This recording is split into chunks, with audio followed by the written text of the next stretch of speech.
नमस्कार दोस्तों, स्वागत है आपका हमारे चैनल पर।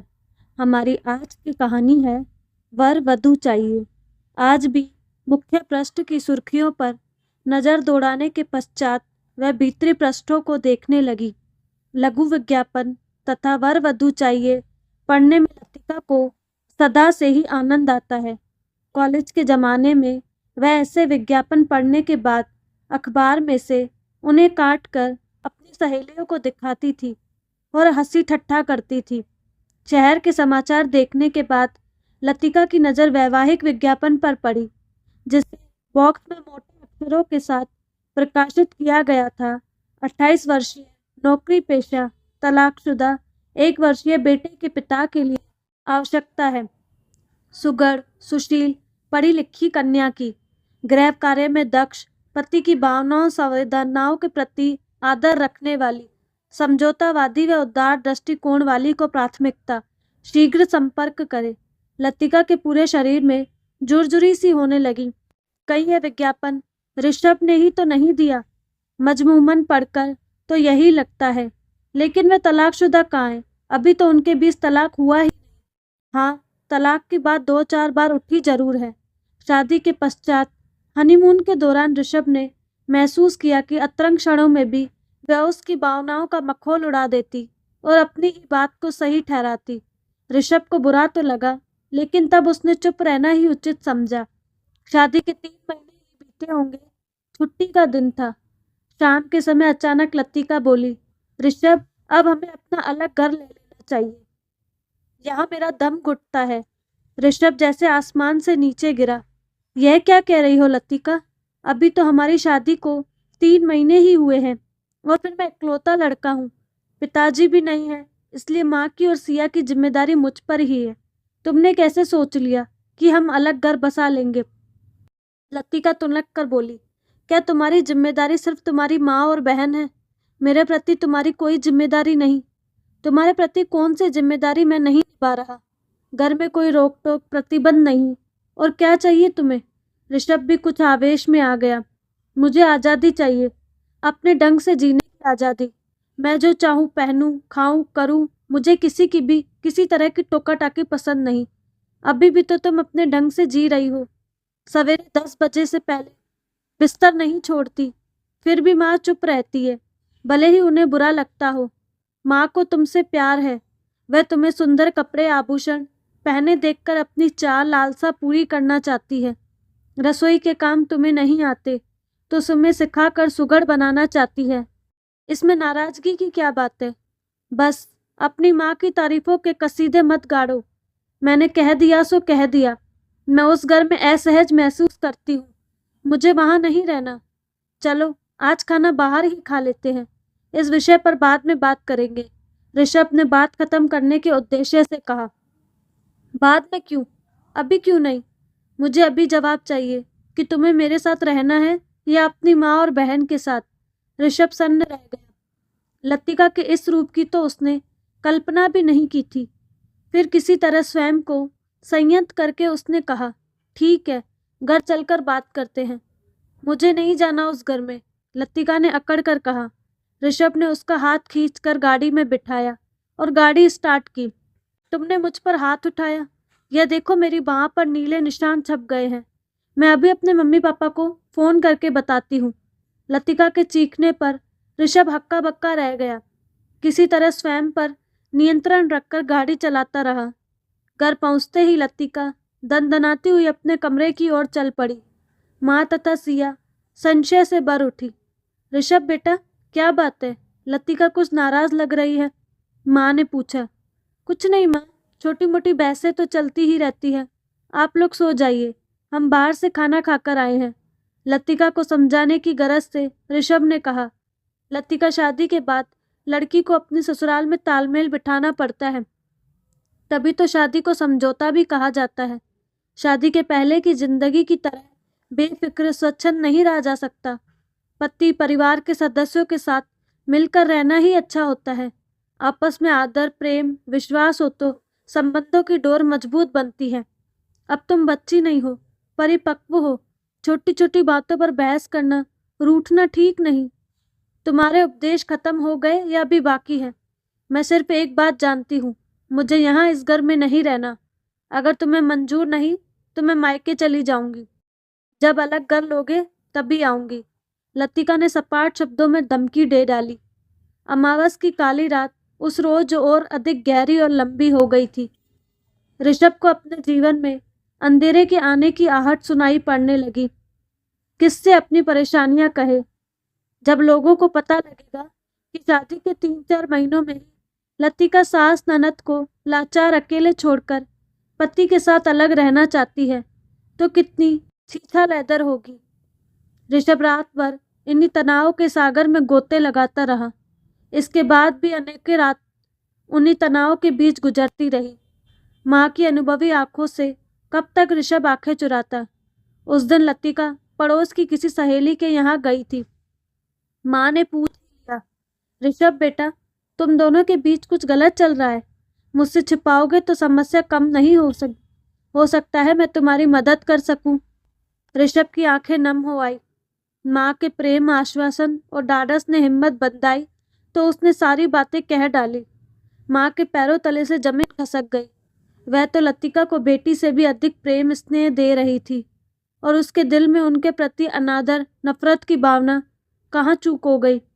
एक दिन माँ ने दिल कड़ा करके फैसला सुना दिया, ऋषभ, मैंने इस कॉलोनी में तुम्हारे लिए किराए का मकान देख लिया है।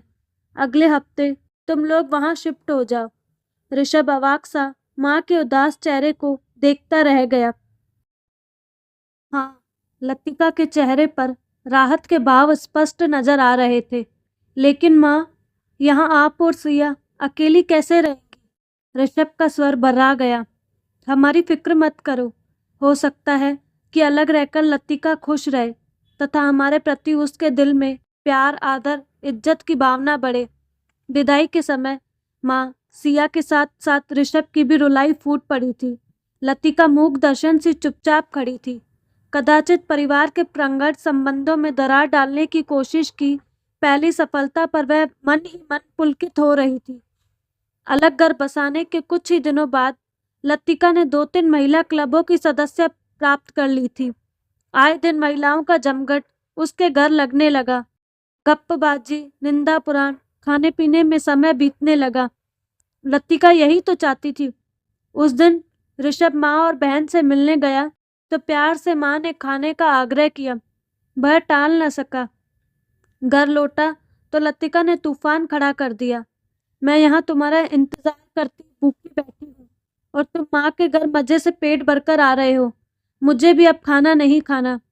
ऋषभ ने खुशामद करके उसे खाना खिलाया और उसके जोर देने पर थोड़ा सा स्वयं भी खाया। पति को बस में करने के नए नए तरीके आजमाने की जब उसने कोशिश की तो ऋषभ का माथा ठनका। इस तरह शर्तों पर तो जिंदगी नहीं जी जा सकती। आपस में विश्वास, समझ, प्रेम व सामंजस्य की भावना ही न हो तो संबंधों में प्रगाढ़ता कहाँ से आएगी? रिश्तों की मधुरता के लिए दोनों को प्रयास करने पड़ते हैं और लतिका केवल उस पर हावी होने, अपनी जिद मनवाने तथा स्वयं को सही ठहराने के ही प्रयास कर रही है। यह सब कब तक चल पाएगा? इन्हीं विचारों की झंझावत में वह कुछ दिन उलझा रहा। एक दिन अचानक खुशी की लहर उसके शरीर को रोमांचित कर गई जब लतिका ने उसे बताया कि वह माँ बनने वाली है। पल भर के लिए उसके प्रति सभी गिले शिकवे वह भूल गया। लतिका के प्रति अथाह प्रेम उसके मन में उमड़ पड़ा। उसके माथे पर प्रेम की मोहर अंकित करते हुए वह बोला, थैंक यू लतिका, मैं तुम्हारा आभारी हूँ। तुमने मुझे पिता बनने का गौरव दिलाया। मैं आज बहुत खुश हूँ। चलो बाहर चलते हैं। Let us celebrate. माँ को जब यह खुशखबरी ऋषभ ने सुनाई तो वह दौड़ी चली आई। अपने अनुभवों की पोटली भी वह खोलती जा रही थी। लतिका, वजन मत उठाना, भागदौड़ मत करना, ज्यादा मिर्च मसाले गरम चीजें मत लेना, कहकर माँ चली गई। एकांत के क्षणों में ऋषभ सोचता, बच्चा होने के बाद लतिका में सुधार आ जाएगा। बच्चे की सार संभाल में वह व्यस्त हो जाएगी और सहेलियों के जमघट से भी छुटकारा मिल जाएगा। प्रसव काल नजदीक आने पर माँ ने आग्रह किया कि लतिका उनके पास रहे, मगर लतिका ने दो टूक जवाब दिया, मुझे यहाँ नहीं रहना, माँ के पास जाना है। मेरी मम्मी मेरी व मेरे बच्चे की ज़्यादा अच्छी देखभाल कर सकती है। हार कर उसे माँ के घर भेजना ही पड़ा ऋषभ को। 4 माह के बेटे को लेकर लतिका जब घर लौटी तो सबसे पहले उसने आया का इंतजाम किया। चूंकि उसका वजन भी काफ़ी बढ़ गया था, इसलिए हेल्थ सेंटर जाना भी शुरू कर दिया। उसे बच्चे को संभालने में खासी मशक्कत करनी पड़ती। दिन भर तो आया ही उसकी जिम्मेदारी उठाती। कई दफ़ा मुन्ना रोता रहता और वह बेफिक्र सोई रहती। एक दिन बातों ही बातों में ऋषभ ने जब इस बारे में शिकायत कर दी तो लतिका भड़क उठी। हाँ, मुझसे नहीं संभलता बच्चा। शादी से पहले मैं कितनी आज़ाद थी, अपनी मर्जी से जीती थी। अब तो अपना होश ही नहीं, कभी घर कभी बच्चा। बंद गई हूँ मैं। ऋषभ के पैरों तले जमीन खसक गई। लतिका, यह क्या कह रही हो तुम? अरे बच्चे के बिना तो नारी जीवन ही अधूरा है। यह तो तुम्हारे लिए बड़ी खुशी की बात है कि तुम्हें माँ का गौरवशाली ममता से भरा रूप प्राप्त हुआ। हम खुशकिस्मत है, वरना कई लोग तो औलाद के लिए सारी उम्र तरसते रह जाते हैं। ऋषभ ने समझाने की गरज से कहा, तुम आज भी उन्हीं दकियानूसी विचारों से भरे हो। दुनिया कहाँ से कहाँ पहुँच गई। अभी भी तुम कुएं के मेंढक बने हुए हो। घर, परिवार, बच्चे, बस इसके आगे कुछ नहीं। लतिका के कटाक्ष से ऋषभ भीतर तक आहत हो उठा। लतिका, जबान को लगाम दो, तुम हद से बढ़ती जा रही हो।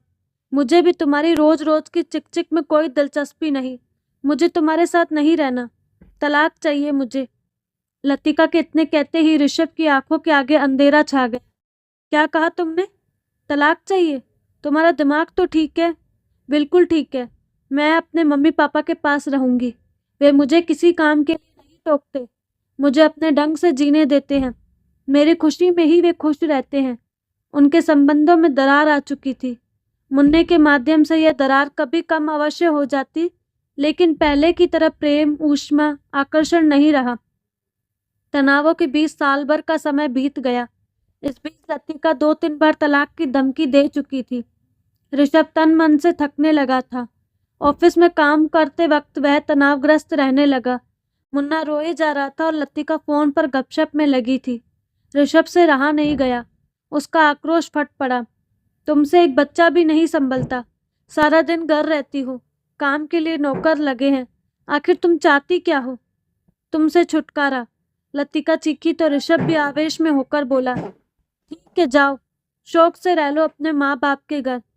लतिका ने फौरन अटैची में अपने और मुन्ने के कपड़े डाले। इसे कहाँ ले जा रही हो? ये यहीं रहेगा, मेरी माँ के पास। तुमसे नहीं संभलता ना? ऋषभ मुन्ने को लेने आगे बढ़ा। यह मेरे पास रहेगा, मेरे मम्मी पापा इसकी बेहतर परवरिश करेंगे, कहकर लतिका मुन्ने को लेकर मायके चली गई।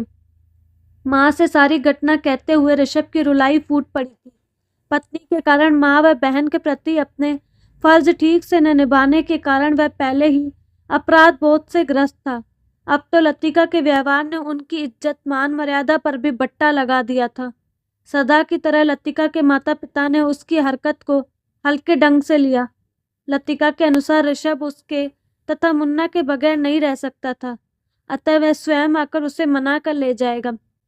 लेकिन जब एक एक दिन करके 7-8 महीने बीत गए, ऋषभ नहीं आया, तो लतिका के साथ साथ उसके माता पिता का भी माथा ठनका। कहीं ऋषभ हकीकत में तलाक को गंभीरता से तो नहीं लेने लगा। हालांकि लतिका तलाक नहीं चाहती थी। जैसे जैसे समय बीतता जा रहा था, लतिका का तनाव भी बढ़ता जा रहा था।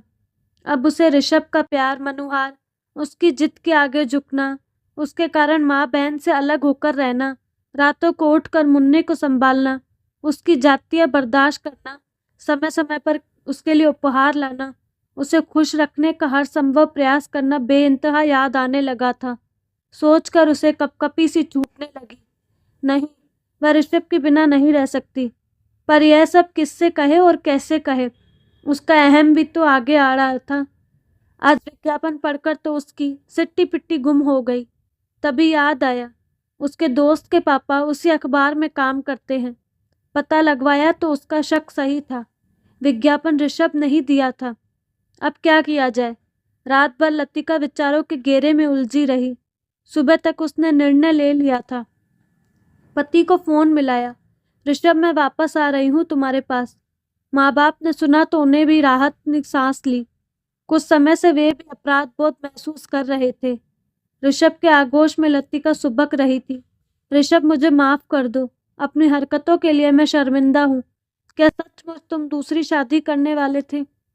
पगली, बस इतना ही मुझे समझ सकी। काफी सोच विचार के पश्चात मैं इस निष्कर्ष पर पहुंचा कि एक करारा झटका ही तुम्हारा विवेक जगा सकता है। तुम्हारी लापरवाही, अपरिपक्वता को गंभीरता में बदल सकता है, अपनी गलती का एहसास करा सकता है। मैं जानता था तुम वैवाहिक विज्ञापन पढ़ने का बहुत शौक है। बस इसी का फायदा उठाकर मैंने यह चाल चली। अगर इसमें सफल न होता तो शायद सचमुच ही। बस आगे कुछ मत कहना। लतिका ने ऋषभ के मुंह पर हाथ रख दिया। सुबह का बूला शाम से पहले घर लौट आया है। ऋषभ ने उसे आलिंगन कर आंखें बंद कर ली, मानो पिछले 3 वर्ष के समय को दुःस्वप्न की तरह भूल जाने का प्रयास कर रहा हो। दोस्तों, कैसी लगी आपको कहानी? क्या ऋषभ ने लतिका को माफ करके सही किया या गलत? अपनी राय कमेंट बॉक्स में ज़रूर दीजिएगा। साथ ही हमारे चैनल को लाइक, शेयर एंड सब्सक्राइब करना ना भूलें। धन्यवाद।